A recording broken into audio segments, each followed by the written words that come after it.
Okay, and we're back. Slightly out of breath. So I'm not the only one. No, I said I'm in shape, but I'm still way fucking out of, I said I'm more in shape. Didn't mean I was in shape. I'm still lazy as fuck. Yay! I'll admit it. Like, brain goes, here, you could go to the gym right now, or I could drink 2 beers and watch a movie. An internal dilemma many men in this country are having, I'm sure. Of course. That's a real fight against obesity right there. Just put time locks on TV. That would probably solve half the problem. You'd also have to put time locks on the internet. That's true. Just have a big old sign pops up like, nah, you didn't say the magic word. Fuck, I gotta go on a jog. Anyway, to elaborate, we just walked like 5 flights of stairs and halfway across the parking lot to get to this spot, but we digress.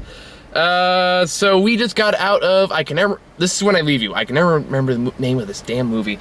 So this is where I leave you, was marketed as a comedy. It's really not. No, there are comical moments in it. It's not a comedy. It's not really. It's more of a family drama. It's more of a family casual drama. Light drama, not like not heavy.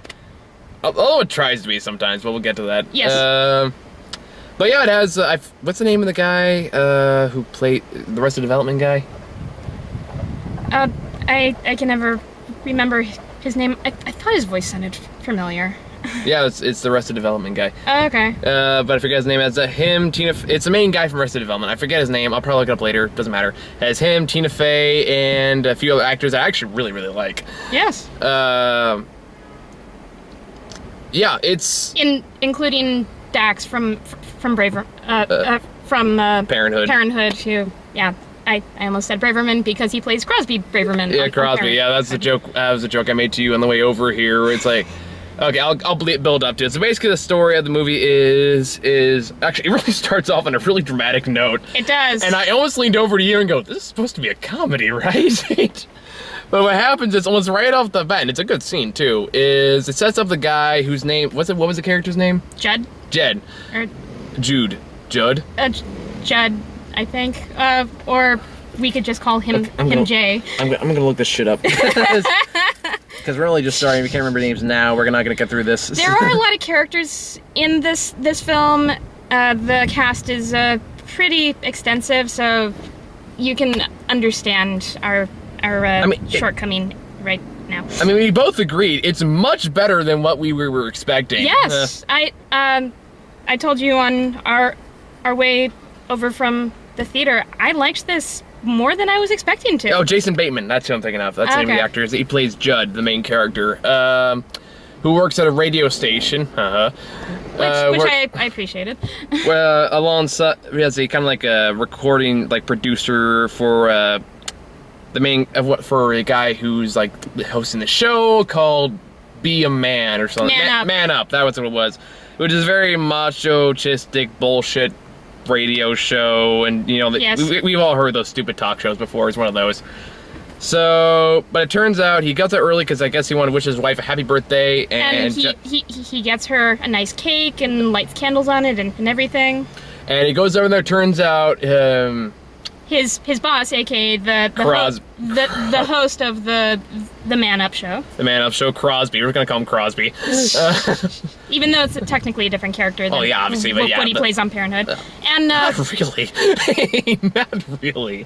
Crosby's a nicer guy than this dick. True, but if you look back in season 1, yeah, they're kind of the same person. I came into it late, fair enough. I still need to see season 1. Fair enough, but yeah, it's basically the same character. Okay. Turns out Crosby's fucking his wife, and he doesn't take that very well. And that's literally the opening credit scene, and then just like no music, boom, the title of the movie. I'm like, okay, this is off to an interesting start. and then it gets even more dramatic. Oh, and in case you don't know, we're doing full spoilers. The usual. Yes, the usual.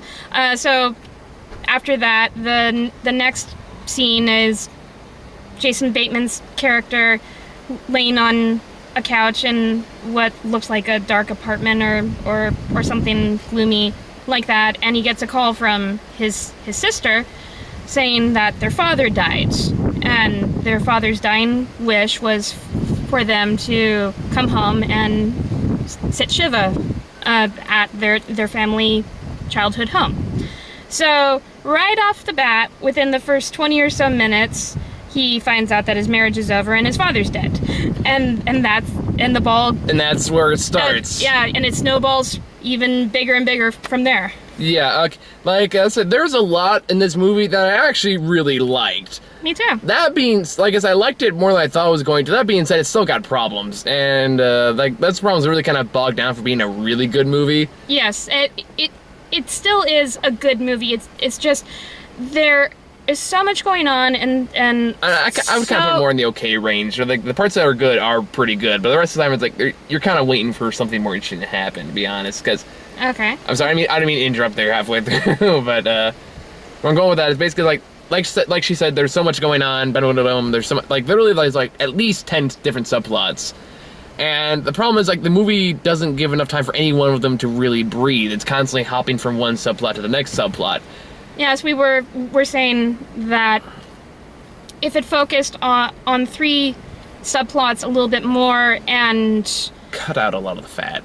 Yes, trimmed a lot of the unnecessary subplots that go on, then I think it would have been a lot tighter. I think it would have been too. This movie would have been really good if it just focused on a few things, because it's got a talented cast. They work really good. They work really well off each other. And the essence or the emotional core of the script has a really good heart in it. I mean, Jason Bateman's a very good actor. I mean, he's not doing comedy. He does a pretty good straight man here. Oh, very. And it's if the movie just focused just on him, this movie would have been fine. And it would have been perfectly acceptable drama. But no, we got that. We got this guy who lives across the street who has a kind of brain injury, but he was also used to sleep with Tina Fey's character, who's also married and having problems. And it turns out Jason Bateman's ex is now pregnant, and that's only a few of the many subplots. And and there's Philip, who basically plays Crosby.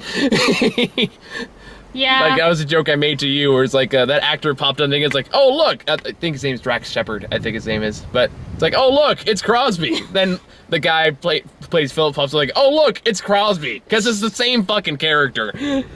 But he's he's the man-child. He's the one who never really grows up. And I wish that was just a stereotype, but I can think of at least 2 people off the top of my head that fit that profile. That's a whole other thing. Yes, we have enough to get through here. Yep.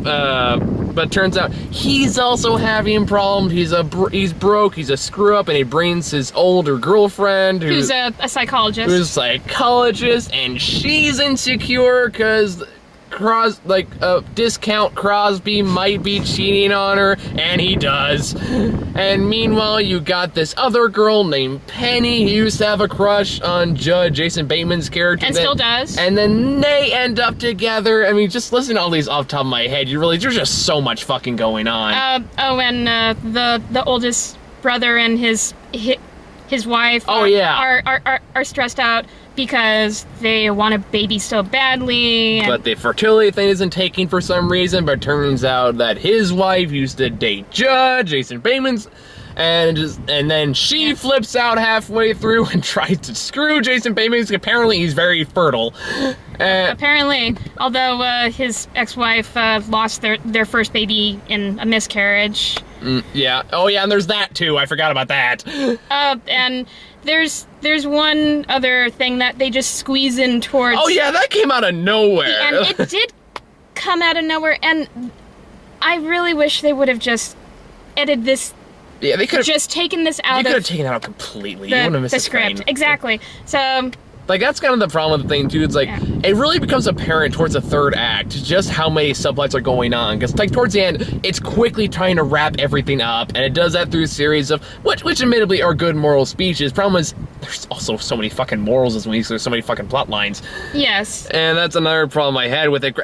Don't get me wrong, it's still a decent movie, but all these things really kind of bogged down, and there's literally a scene towards the very end where everything's trying to close itself off at once, and it's so chaotic. I mean, don't get me wrong, it is worth seeing, and it is better than the marketing is leading you to believe it is. It's better than what Rotten Tomatoes is giving it. Like, it's like 43% right now. It's like better than that. I would at least give it 55. I mean, at least that. I mean, it's an okay movie. Like I said, like, the parts I liked, I really liked. That opening scene was really good. It was shot really well. It was shot really well, and I liked that they didn't go with the immediate angry response that you would have expected from that. I like they went with the silent devastation. I think that's more powerful. It is. And Jason Bateman, he's a good actor. Like, a lot of the motion scenes, he sells really well. He and Tina Fey have really good fucking chemistry. They did. Because, like, they're supposed to be like the close brother and sister type, and their scenes are great. I mean, like, they work really well with each other. They could have cut the infertility thing. Yes. They could have cut off the plot twist that did not need to be there. Yes, which we'll get to. We'll get to that. They could have cut out a lot of stuff with Philip. They gave him way too much screen time. Yeah. And like, I mean, I get what they're going with that. They're trying to go for the redemptive man-child, but quite frankly, out the bunch, he's clearly the weakest link as far as like acting talent goes. Yes. Oh, and I forgot to mention, one of the side parents is like the mother had as a new boob job, which I guess plays into the twist. But even then, it's like, you didn't need that either.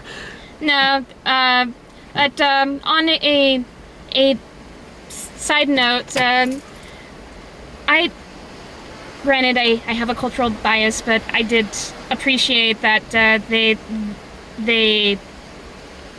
showed a little bit of Jewish culture. Oh yeah, I wanted to ask about that, because you're actually like one of our Jewish members. Yeah. Was all that accurate? Because I was like, is Shiva a real thing? Shiva is a real thing. I don't know all the rules and details of it. There are a lot of rules and details in Judaism. There are 613 commandments in the Torah. I can't say anything because God help me if like the Jewish community caught me making one joke. So I'm not going to claim to be an expert on Shiva, but the basic premise of Shiva is to basically stay put amongst the family of the deceased, excuse me, share stories and memories, know the part about no traveling is true, and also with which they break every chance they get. They do, yes, and I liked how they said that the father was a Jewish atheist. Those are real. Really? Yes. I thought they just made that shit up. No. How does that work? It's called a cultural Jew, and I actually have a lot of friends who are cultural Jews. Really? Basically, you like the food and the people and the community, and you're knowledgeable about the faith, but you don't believe in God. Okay, I'll go with it. So it's a culture I don't understand because I haven't been exposed to it very much. So it's one of those things. Well, the song that they sang in the temple scene, that's an actual song. Oh. That I actually sang at a Jewish fundraiser earlier this year with some of my more observant Jewish friends. Yeah. So I appreciated that they included that in the script, because a lot of the allure, at least from slightly less observant Jewish people like myself, like I'm not going to High Holy Days services tonight. I really should, but I have homework to do. You don't have to defend yourself to the imaginary people watching this. Well, the High Holy Days. No one's gonna go, how dare you! On this random day, I somehow know you recorded this. Because of course I always post these videos on the same day we record them. I just kind of felt compelled to say that, because the High Holy Days are all about atoning of your sins from the previous year to well, you can get to this one the next time around. Yeah. I'm gonna Yes, but anyway, tangent. It's like, God, sorry I missed you last time. Hope we're cool. I'm going to a special hell. I'll see you there. Okay, so but I appreciated seeing the culture of Judaism, albeit briefly showcased and humanized in this script, because it's not shown very often. So. Yeah, fair enough. I mean, yeah, I didn't know much about that, but apparently it's very accurate, so I guess the writers are probably Jewish. Most likely. There are a lot of Jewish people in Hollywood. I will make no joke on that statement for my own safety. There you go. Smart man. Okay, so anyway, back to the movie, though. It's like, honestly, I think it's even better if they cut out a lot of the comedy stuff altogether, because yeah, a majority of the jokes weren't very funny. I mean, there was one part, the temple scene was great. That was hilarious. The temple scene was great, but other than that, though, it's like, you could have easily cut out everything else, really. Like, all the comedy shtick and all that stuff, you could have easily done without that. And again, that would have made it, give it a little more focus, because it clearly, like, I feel like as those movies, I was really meant to be, like, a casual family drama, like a light drama, but then, like, the producers came in, like, no, you got all these actors and you gotta make it a comedy. So, like, it's kind of what it feels like. So a lot of the jokes feel kind of forced. There's a lot of, like, unnecessary sex jokes and stuff like that. Well, not, maybe one or two are kind of chuckle-worthy, but other than that, even then, you could have left in the temple scene, cut out everything else, and you still would have been fine. Yeah. So to elaborate a bit, yes. So they, as part of the Shiva process, the family goes to temple to pray for their father's soul to be at peace, and Judd, who has borrowed his father's coat to go to temple in, discovers some unused joints in his father's jacket. Yes, and he and Philip go downstairs to what I'm guessing was the Sunday school room. No. Yeah, probably. And they basically light up and get stoned and share some genuine memories about their father, and share some intimate, meaningful moments. Now, like, honest to God, like, the most of the movie, that's, like, the scene where I felt like they had the most chemistry, because, like, Jason Bateman and, I don't know the actor name played Philip, but their chemistry is kind of on and off a little bit. Yeah. Like I said, of the bunch, the guy who plays Philip is kind of the weakest actor. The other guy's fine. I like him fine. Yeah. I like him in House of Cards, and he's been some other stuff I've seen him drawing a blank at the moment, but I think he was in a Marvel movie once. Yeah, when I first saw the preview, I thought it was the actor who played Lex Luthor on Smallville. Oh, Michael Rosenbaum. We haven't seen you in a while. I actually really like him. It's a shame. Yeah. You know he actually voiced the Flash on the Justice League cartoon? I didn't. Yeah. Okay, then. There's actually an episode of Justice League Unlimited where they have Lex and Flash swap minds. It's kind of like an inside joke. So you have the Flash playing Lex, and you have the guy playing Lex playing Flash. Yeah. I mean, it's a common cartoon trope, but the extra humor that the guy who plays Flash also played Lex was add a little kind of inside joke there. Nice. But no, it's a different actor who just happens to be bald and share slightly similar facial structure. You'd be a terrible Lex Luthor, though. Yes, he would. All right, but anyway, so that was probably the part where I laughed the hardest. Like, okay, that was actually a legitimately funny scene. There was a couple chuckle-worthy points after that, but like I said, largely you could have cut most of it out. And some scenes are just straight up uncomfortable. Like, there's a scene where, and not in a good way. There's that scene where the what's the guy's wife, the infertile one? Paul's wife, who Judd used to date, decides, hey, this guy's pretty fertile. I'm gonna try to bang him. Yeah, and that seems he wakes up in and she's just laying there next to him, like, this is creepy. In negligee, basically. And lingerie. Yeah, similar things. Fair enough, but actually, I don't know anything about that, so I'm not gonna dare comment. But no, it's like, it's played for laughs, but at the same time, it's like, this is kind of rapey. Yeah, it is. Like, this is kind of making me really uncomfortable. And it even made Jason Bateman's character uncomfortable. I know, and that just kind of made it worse. Like, it's kind of hard not to laugh in this, and just think she's kind of psychotic. So, oh, and we've got to mention one necessary family member, Connor the Pooper. Yeah. Kid's got his shit figured out in more ways than one. I mean, on the one hand, I know Freud would have a field day, but on the other, a lot of people take their time on the commode, and this kid takes his starter commode outside, does his business, and enjoys the view.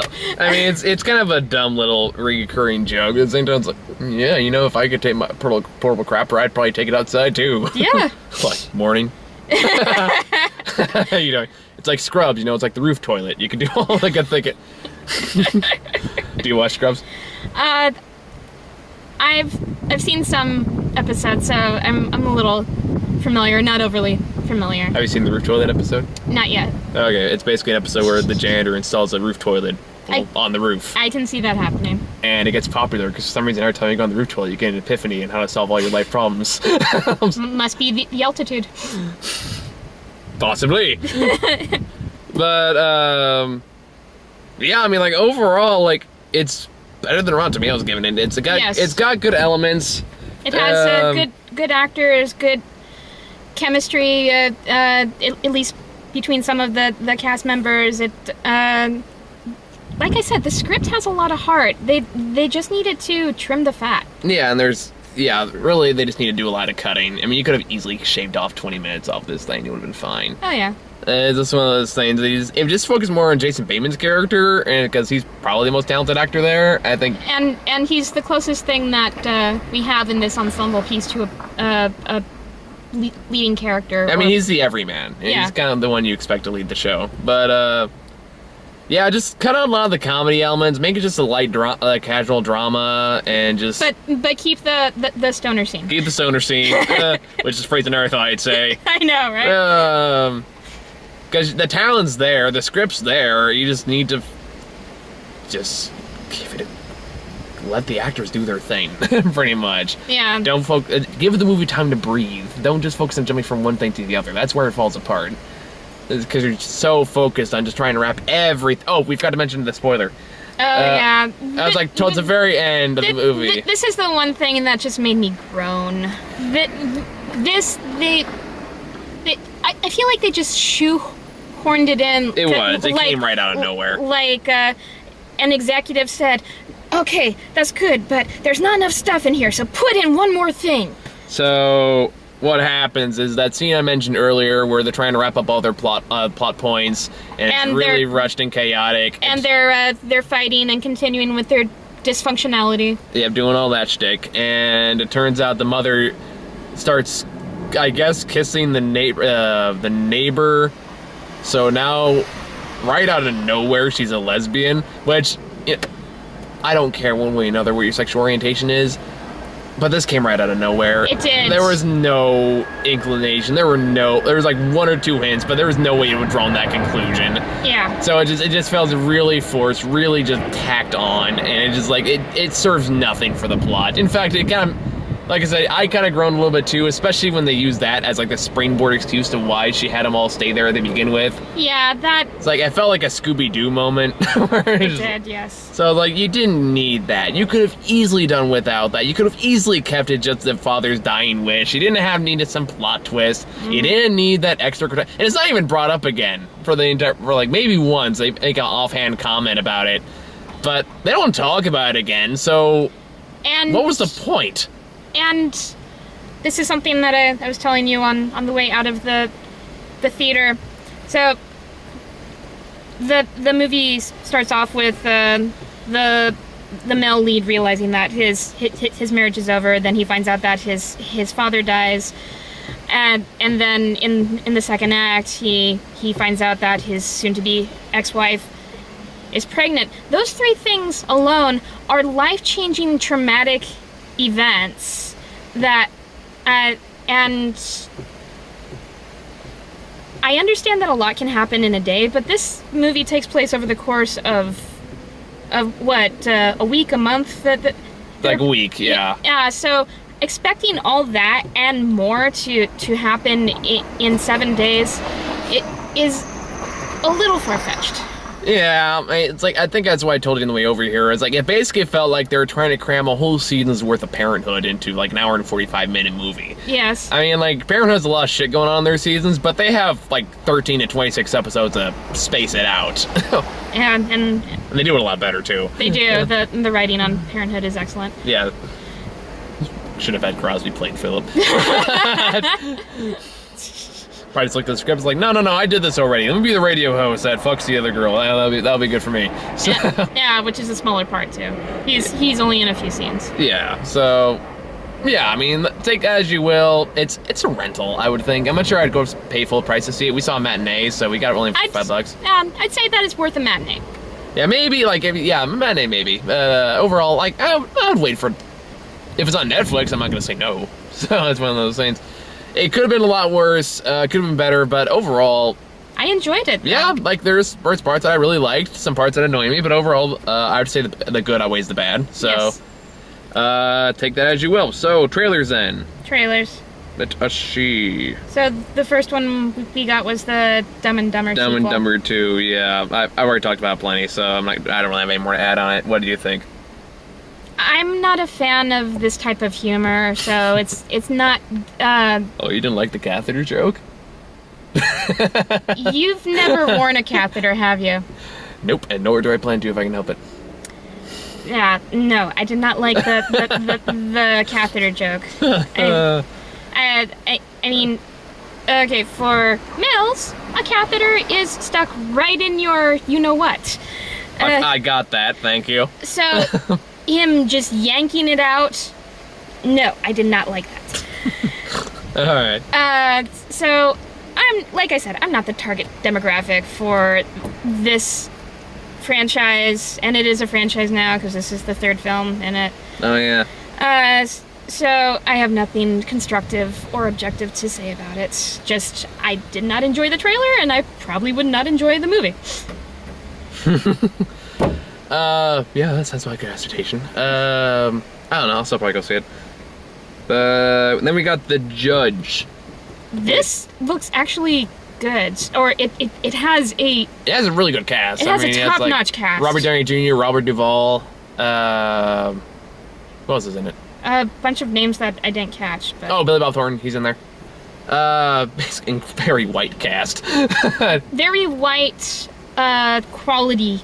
True, actor cast. True. It's one of those things, it looks good. The Rotten Tomato isn't doing very good with it right now, so we'll see what happens. But I don't know, it could be like this one, where it could be better than most people think, that most people would maybe just be wrong. So I don't know.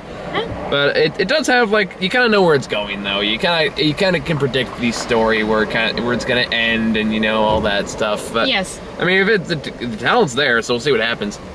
This one I talked about. The more I see this trailer, the more I actually want to go see it. Is St. Vincent. That actually looked good. I know, right? Like, I guess they just recently premiered at a film festival. It's getting really good reviews, so like I'm optimistic. It's got Bill Murray. Well, I love Bill Murray. Bill Murray gets away with anything. I don't care. He gets a pass no matter how shitty his movie is.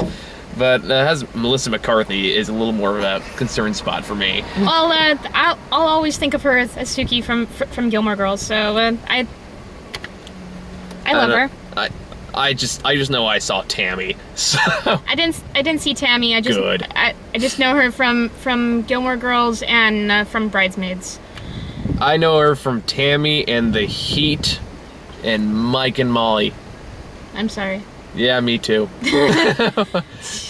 So it's like, this looks like there's like two different versions of Melissa McCarthy. There's the more toned down version, which is okay, and then there's I'm trying really hard to be funny Melissa McCarthy, which is just painful. So this looks like she's being relatively straight faced, so my hopes are high. And of course it's Bill Murray, so I'm gonna go see it no matter what. There you go. But it looks good. I like the Hitler joke. I did too, actually. Just what happens is, like, Bill Murray has to, like, watch his kid for Melissa McCarthy, who's his mom, and he's just driving back together. It says, you have to learn to defend yourself, because I guess he got picked on by bullies or something like that. He goes, yeah, but I'm small, I'm weak. It's like, yeah, so would Hitler. And the kid just goes, that's a horrible comparison. So it looks funny. It looks good. Which It is because the character that boy is Jewish. And I just realized I was Naomi Watts playing the pregnant German prostitute stripper. Okay. Was it German or Russian? It sounded more Russian to Okay, me. I think it's probably Russian, yeah.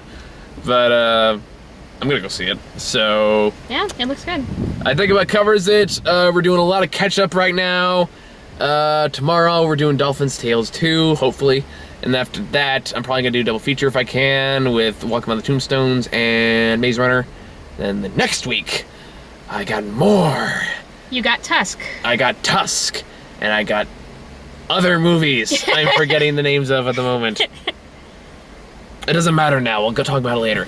In the meantime, yeah, that's all we got. So, unless you have anything left to say. I'd say give this movie a shot. It's it has a lot of heart in it. Yeah. I've already said my piece about all that, so I'm not gonna repeat myself. So we will see you all next time. Me.